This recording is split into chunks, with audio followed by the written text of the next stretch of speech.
Hola, buenas tardes. Bueno, vamos a continuar trabajando el texto de Alicia Stolkiner. Nos quedó la segunda parte. Habíamos empezado a trabajar en el video anterior, la familia, la muerte del padre, precarización del padre, ¿sí? Eh, lo que plantea la autora es que se tiende a una configuración familiar que tiene a una mujer como cabeza y principal soporte económico y en donde el valor ocupa un lugar periférico o el varón ocupa un lugar periférico o circunstancial. Los grupos domésticos populares, lo que se produce es una precarización mayor, porque las mujeres reciben salarios menores y están ocupadas en trabajos informales, y se articula con la inestabilidad laboral masculina. Hay una baja en el valor del trabajo y una migración temporaria por razones de empleo, ¿sí? Entonces también existen transformaciones o se dan transformaciones en las representaciones de género, ¿sí? Se producen cambios de hecho que no articulan con las representaciones hegemónicas en las que sostienen su identidad y sus prácticas los protagonistas. Hay un aumento global de horas dedicadas a la subsistencia, se restringe el intercambio dentro del grupo doméstico y disminuye su disponibilidad para el cuidado entre y hacia sus miembros, ¿sí? Hay una tendencia a la labilización de la estructura familiar que se manifiesta en la pérdida de contingencia hacia sus miembros más frágiles, que son las niñas, los niños, los ancianos y los enfermos, ¿sí? Bien.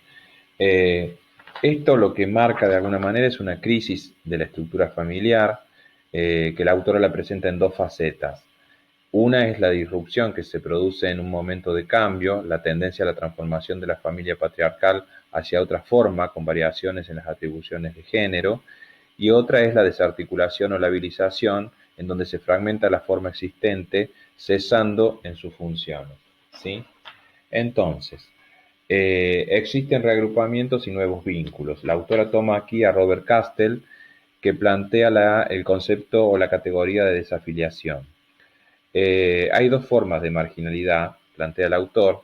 Una es la marginalidad libre, que es la distancia en relación al trabajo, pero también en relación a las formas organizadas de protección próxima, asistencia. Y la otra es la marginalidad institucionalizada, caracterizada por la asistencia estatal, ¿sí? Entonces, en relación a los padecimientos de la época, lo que plantea el autor es que cada época tiene una forma particular de producción de padecimientos. Emiliano Galende dice que hay un crecimiento esperable de las patologías narcisistas en términos de los trastornos de carácter, perversiones, enfermedades funcionales, padecimientos psicosomáticos, adicciones, y hay un incremento de la violencia familiar y de los suicidios, ¿sí?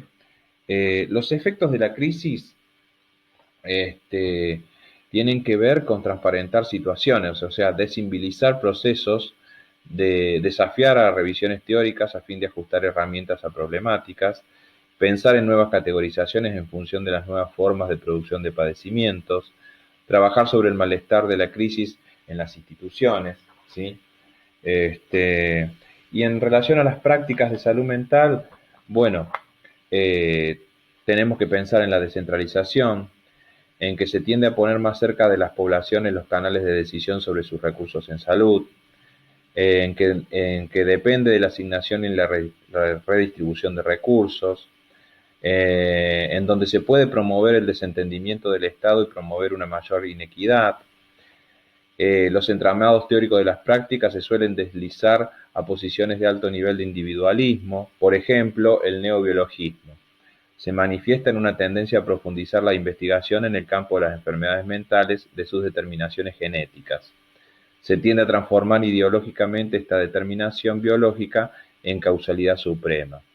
Entonces aparecen las prácticas tecnologizadas y centradas en la farmacología, y se invisibiliza sus determinaciones subjetivas y sociales, ¿sí? A eso llamamos neobiologismo. Después la autora se pregunta si nosotros tenemos que pensar en las instituciones totales o en la sociedad como institución total. En relación a esto plantea que el modelo neoliberal, en el modelo neoliberal, las críticas al manicomio han sido por su alto costo y la baja eficacia de sus establecimientos. Esto no es coincidente con una política de desmanicomialización. La desmanicomialización es la desarticulación de los supuestos de segregación y aislamiento de los locos. Se trata de legitimar la marginalidad y generar un enfrentamiento entre sectores de la sociedad integrados versus incluidos. ¿Sí? El dispositivo manicomial tiene su origen, ¿sí? Eh, dando lugar definido al no trabajo. ¿Sí? La función es recordar a la sociedad que había un lugar de contención para la locura, la diversidad, la marginalidad, legitimando la negación de los más esenciales derechos para aquellos que fueran recluidos en él. El dispositivo manicomial quizás se independiza de su establecimiento y se traslada al conjunto de la sociedad con respuestas técnico-disciplinarias y represivas. ¿Sí? Esto también lo planteaba Saidón. Entonces, pensar una contrahegemonía en relación a esto es pensar la defensa del derecho a la salud y del salario social, hacer eje en lo ético-político, disminuir las barreras de accesibilidad, promover redes de apropiación de las instituciones por parte de las comunidades, antagonizar con la tendencia a la burocratización y el aislamiento, acercar las prácticas en salud mental a las prácticas en salud, crear programas preventivos y comunitarios, reconocer y promover las formas espontáneas de reafiliación de los grupos sociales. ¿Sí? Esto nos había quedado por trabajar del texto de Alicia